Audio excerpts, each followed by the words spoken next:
So, and Navy and I are just remembering that this mother, it was like 3 in the morning, yes, or 3 or 4 in the morning. And she was having a hard time because the baby's big. And she's not big. No, yeah. She's like you. Yeah, she's like me and have a 4-kilogram baby. And more than 4. And then she doesn't have to give birth in the bed. She can give birth any way she wants. So she was squatting on the floor, beautiful midwife, and she was so happy to support her because the husband was afraid he was outside, I think. So Ibu Yos was holding her. It was amazing birth. I see. 彼女夜中の3時くらいに病院に着いた時にはもう本当赤ちゃんが大きいことも分かっていたし、で彼女を見て分かるようにとても小柄なんですね。ネビさんと同じようなすごく小柄な女性なのに赤ちゃんが大きくてすごく居心地が悪く結構きつい陣痛が来ていて、でどうしようってなってたんですけども、ブミセハットでは分娩台に仰向けになって産まなければいけないという決まりはありません。でこの彼女お母さんは、座った状態で赤ちゃんを産みました。もう本当にみんなハッピーな出産でした。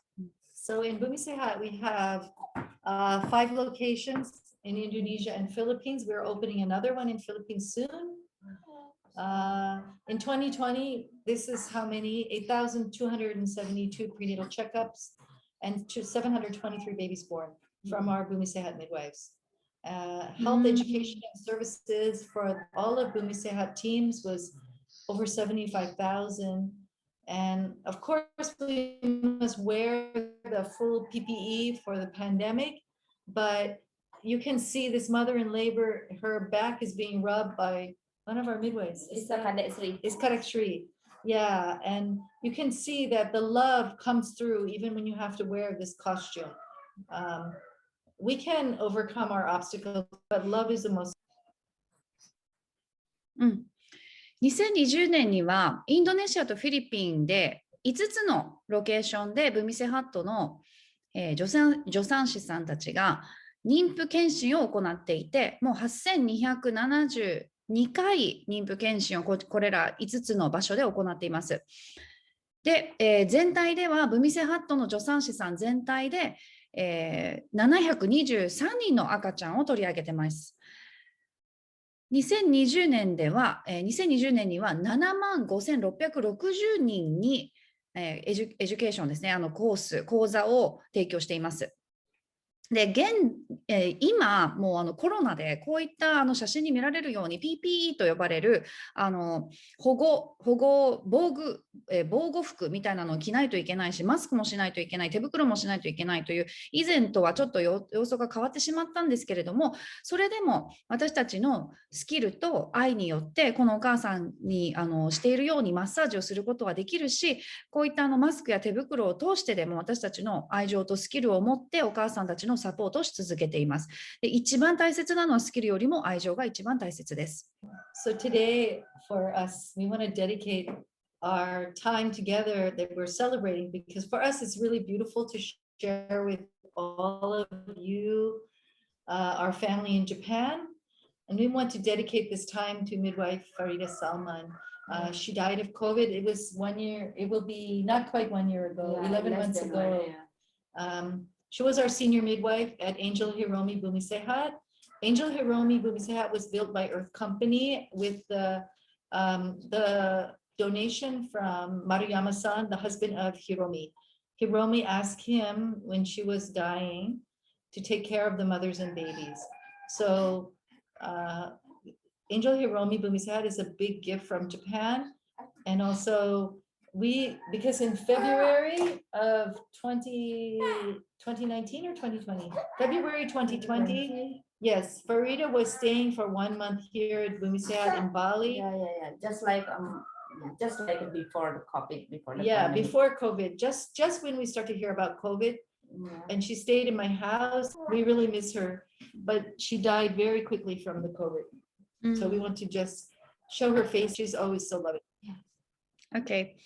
日本人の丸山ひろみさんという方が亡くなられる前に旦那さんに頼んだのが助助産院を作って、そこでお母さんたちのケアをし続けてほしいということで、旦那様が設立されたのがエンジェルひろみブミセハットパプアという助産院です。そちらにお勤めになっていた助産師のファリダ・サルマンさん、こちらの女性ですね、がいて、私は今日このファリダさんのお顔を皆さんに見せたくて、この彼女のことを彼女の人生を祝うためにこのスライドを用意しています。というのは2020年の2月、ちょうどですね、コロナが始まった時期だったんですけれども、私の家にも1ヶ月ほど滞在したことがある、バリのブミセハットにも来たことがあるファリダさんはコロナでもうあっという間に亡くなってしまったんですね。なので本当に私たちは彼女にまた会いたいなと思うし、恋しいと思うし、すごく素敵な女性だったので、皆さんにも覚えておいてほしいなと思って、日本からすごくビッグギフトとして、このエンジェルひろみブミセハットの助産院は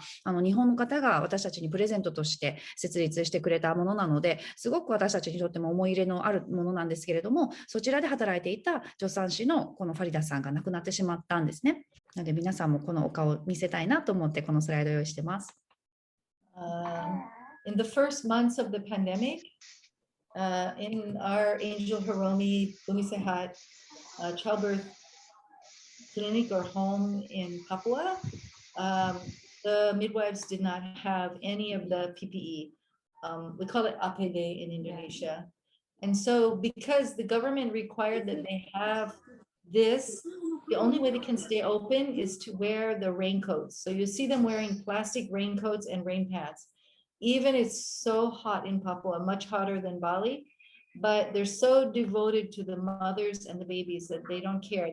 They wore this anyway. Wow.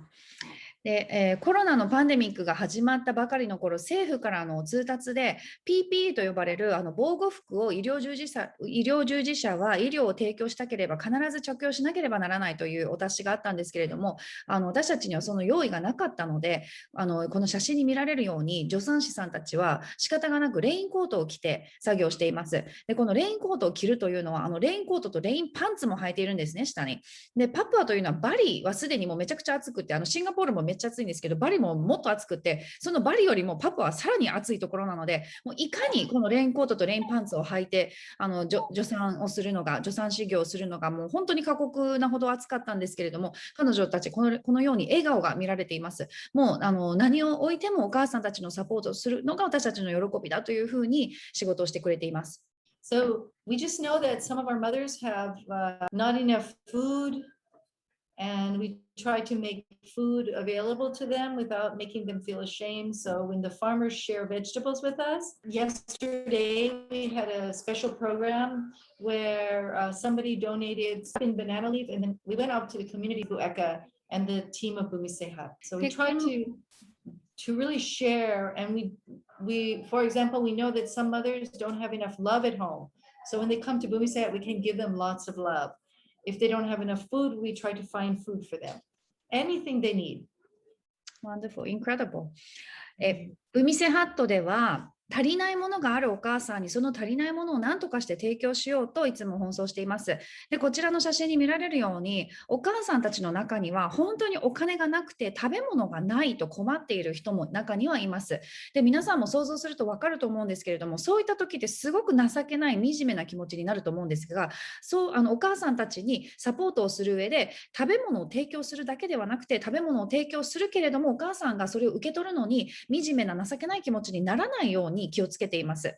なのでこうやって自由に取れるようにバナナの葉っぱで巻いてお母さんたちに取りに来てもらったりとか、地元の、農家の方に協力をしてもらって野菜を提供してもらったりとかもしていますし、お母さんたちが愛情が足りていない、家庭の中で愛情が足りていない妊婦のママさんたちもたくさんいるので、ブミセハットに来たらもうその愛情はもうありったけお母さんたちにプレゼントできるし、野菜がないっていうお母さんには何とかして野菜や食べ物を提供するようにしています。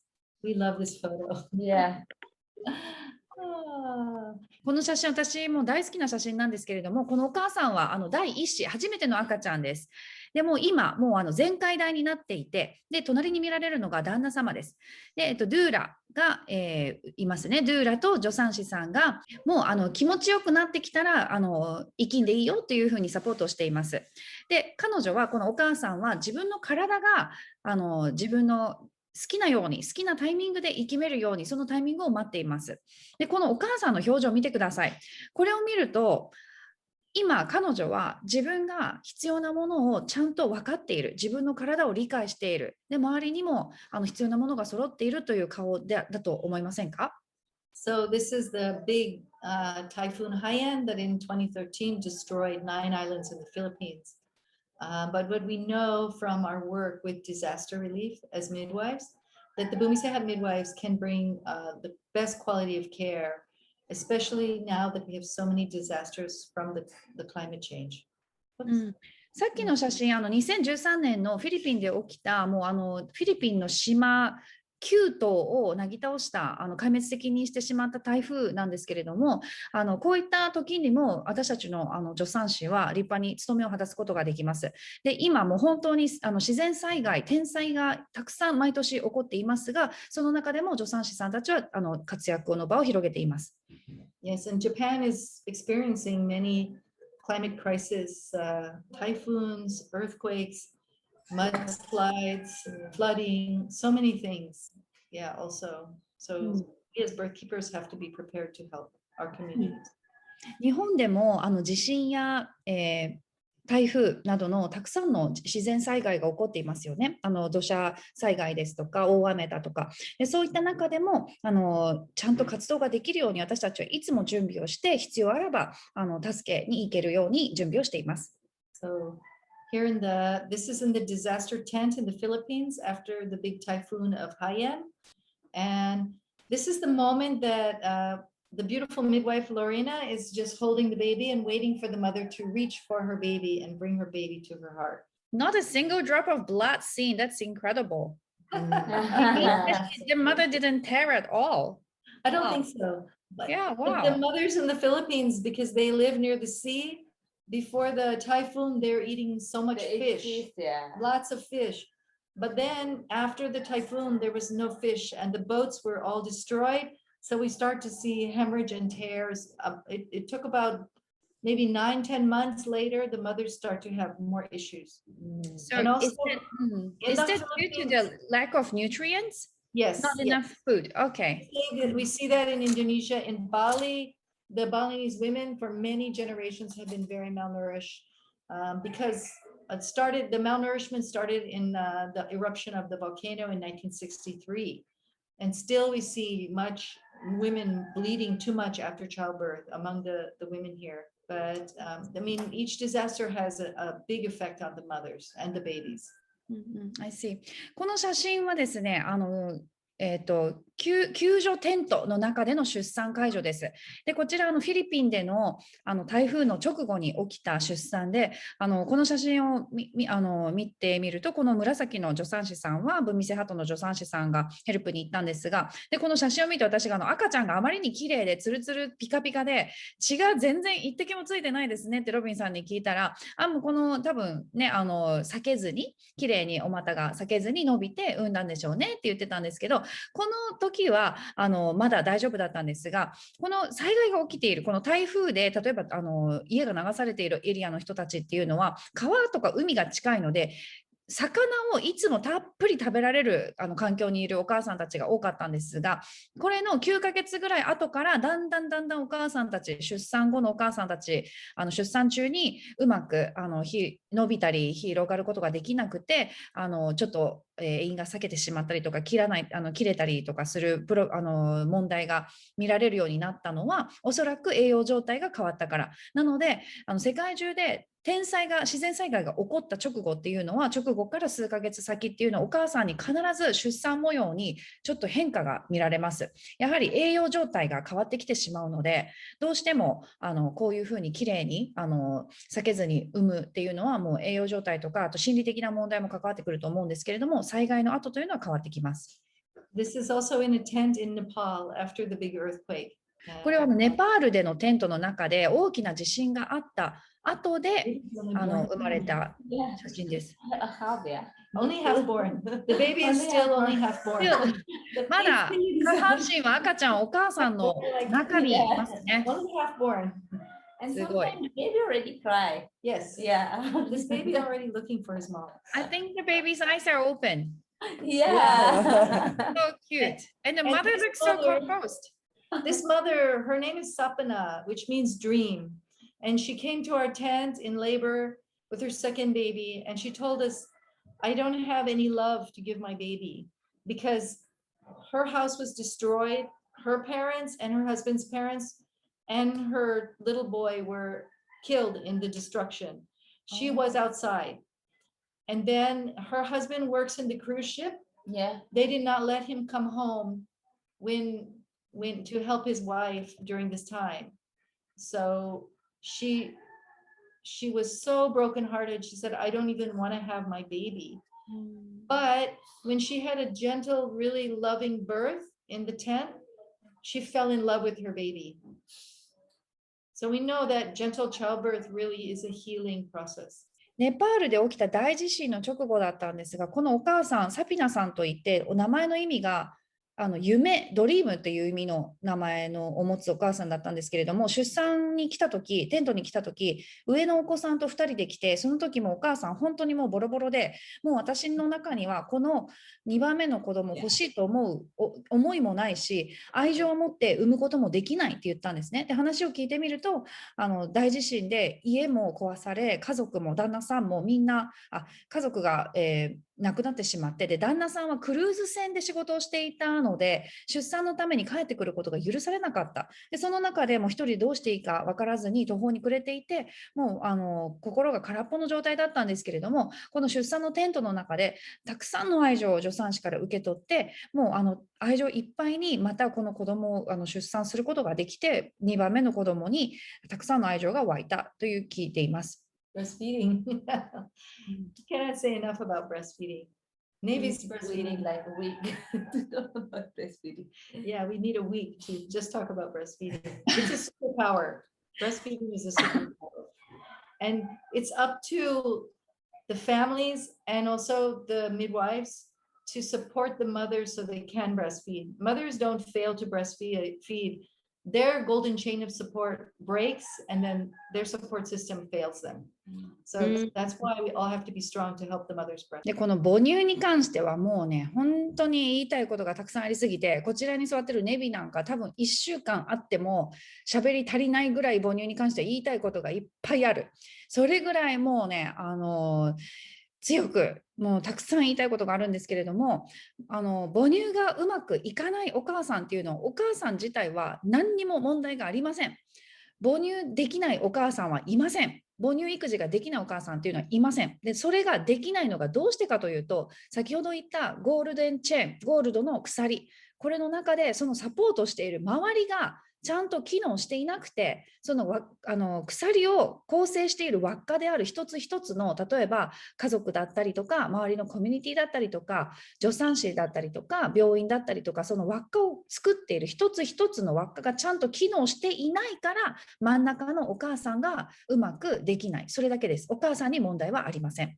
で、私たち人間が人間らしく、そして健康であるために必要なのは、本当に単純な行為だったりとか、行動だったりとか、愛情、そしてギブの精神、そうですね、あと共感、こういったものが、こういったもう本当にシンプルなものが私たちを人間らしく、そして健康にいさせてくれるものだと考えています。We had the tsunami in Aceh in 2004, and the reported deaths, if you look in the internet, is like 260,000. But the military in the area where we were, in the most hard-hit area, said that there were more than 400,000 dead in one day. これアチェでインドネシアのアチェで起きた2004年に起きた津波のシーンなんですけれども、津波の後の出産シーンなんですけれども、当時のニュースでは26万人の犠牲者が出たというふうに聞いていたんですけれども、実際の場所にこちらに行くともう40万人以上被害が出ていました。So, this mother is named Ellie, and she had 4 children. Her baby and her toddler were taken away by the tsunami waters, and they never found their bodies. So when she found that she was pregnant, We didn't know for sure because there's no ultrasound, there was no electricity, there was no running water, there was almost no food. There's nothing for the people. We tried to bring everything in as Bumi Sehat team. But I didn't tell her that I suspect that she's having twins because I couldn't be sure and I didn't want her to expect the twins. So when the twins were born, it was a great surprise and beautiful. It's like a miracle. Of course, every baby's a miracle, but twins, when you lose two babies, was a hope miracle. こちらのエリーさんというお母さんなんですが、お母さん、幼児と赤ちゃん2人を津波で亡くされています。で、津波で流されて2人とも体が結局見つからなかった。で、その後で妊娠したんですが、その当時もう何もかもなかった。もう電気もなければ水も足りないし、食べ物すら足りていないし、もちろん超音波の機械とかもう診察するための器具が何にも足りていないけれども、そんな中でブミセハットのチームとして私は、チームのメンバーとともになるべくたくさんのものを持ってサポートしに駆けつけたんですが、私は彼女に多分双子だよって伝えられなかったんですね。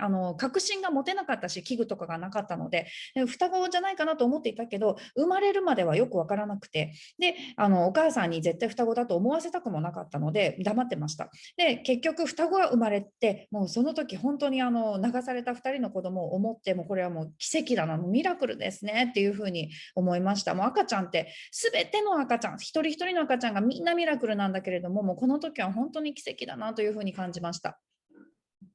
The oldest daughter of Ibu Eli, she was a teenager just in middle school, and she was holding the baby sister, but the water took her under, and then she was not able to hold the baby because the water was very violent. And so she was very traumatized. But her dream was to become a midwife. She was helping me with the birth of these babies, and then Bumi Sehat sent her to school. She's a midwife. Oh, wow. で、このエリーさんの長女、当時14歳で津波を経験した時に、津波が来る直前まで赤ちゃんの自分の弟とかお妹とかを抱っこしてたんですね。ところがその津波が来て、もう波があまりにも強くて、14歳でまだ子供だし、波にさらわれて赤ちゃんが結局戻ってこなかったっていうすごくトラウマを抱えてしまっていたんですね。で、結局そのことがあって自分も助産師になりたいというふうに考えて、ブミセハットは彼女を助産師学校に送ることができました。で、彼女は今助産師として活躍しています。Yes, this is Lombok, Indonesia, where this is the mother had a beautiful small house before the earthquake, but now this is the only house they have. They were able to build this from some whatever they could find, but our midwives just help them wherever they are, and that even no matter how poor you are, we can still have the golden chain of support. So this is a good example of how our midwives in Lombok, Indonesia are helping the people no matter what. で、こちらの小屋はこのお母さん、右に見えるのがお母さんなんですけれども、お母さん小さな家を持っていたんですが、このロンボク島の災害があった時にそのお家が壊れてしまって、その後もうこの小さな小屋しかもう今ないんですね。で、当時手に入った木片とかそこら辺にあったものをかき集めて作った小屋です。で、こういった本当に貧困に苦しむところでもブミセハットのチームは行って、もう何にも関係なく、もう分け隔てなく愛情も注ぐし、スキルを持って接します。で、こちらの小屋でも助産師さんがお母さんのケアに当たっています。This is just one of my books, Placenta, the Forgotten Chakra. And I'm sorry because it's not in Japanese yet, but there's a plan. Okay. But many people love this book. こちらはプラセンタっていうのは胎盤っていう意味なんですけれども、忘れられたチャクラ胎盤っていうタイトルの私が書いた本です。で、まだ日本語版が出てないんですけれども、ちょっと今どうなのって隣の子にツンツンとやっています。日本語版出そうよっていう計画が出ています。About this book. Sure. So we have this book in Japanese. 出産の目覚めっていう本は日本語版も出ています。And the PDF for this book, I will send to Lemmy And then everyone who makes a donation to Bumi Sehat Lemi is going to send you the PDF as a gift from me and Navy of this book. And it's a coloring book, so you can color the pages and print it. You can print it in your own country. Hopefully you will enjoy all the これ塗り絵になっているので、後で希望の方に、レミちゃんそうだっけ、PDF を皆さんにお送りできるって今おっしゃいました？はい、そうです。はい。はい、皆さん希望の方は言ってくださればリンクを送りますので PDF ファイルでこちらの出産の目覚め、私は個人的に目覚める出産の方がしっくりくるんじゃないかなと思うんですけれども、出産の目覚めより目覚める出産だと思うんですが、こちらの Awakening Birth という、ロビンさんの本を皆さん PDF がもしご希望であればしてください。Japanese mother who gave birth, her husband is Dutch. She gave birth at Bumi Sehat to a breech baby. こちら日本人のママでオランダ人の旦那さんがいて、逆子をブミセハットで出産した方の絵です。So get ready, Lemmy will send you your gift from us. Thank you, Robin, Mibu. 皆さんも欲しい方はね、後で言ってくださいね。So delay cord, this is Farah. Yes. We all know this boy, he's big now. Delayed umbilical cord clamping and cutting is a human right. It's one of the most important parts of our work here. When we protect the babies at birth and we don't give them trauma, we protect them from trauma, then they grow up to be earth keepers and peace builders. へその緒を切るのを遅らせる、もう本当にこれも私たちにとっては大切なことで、人権だと思っています。へその緒を遅らせてカットするというのは私たちが守られるべき権利だと思っています。この男の子、まだへそのついているの分かると思うんですけれども、やっぱりかなり遅れてカットをしています。こうやってへその緒をかなり遅い段階でカットされた赤ちゃんというのは大きくなった時に本人もバースキーパーとなります。Okay, so we have an example of why the delay of the baby's umbilical cord should not be cut immediately, because a baby and a placenta and an umbilical cord are sharing this much blood, about 450 milliliters of blood at the time of birth. Okay, just a minute. 今イブロビンが見せてくれているように、この赤ちゃんと胎盤がへその緒でつながっています。で、どれだけの血がこの3つの中に流れているかというと、400ミリ、大きい方のボトルに入っている400ミリぐらいの血がこの中で巡っています。So if your baby is born and you immediately clamp and cut the cord, the baby will lose this much blood.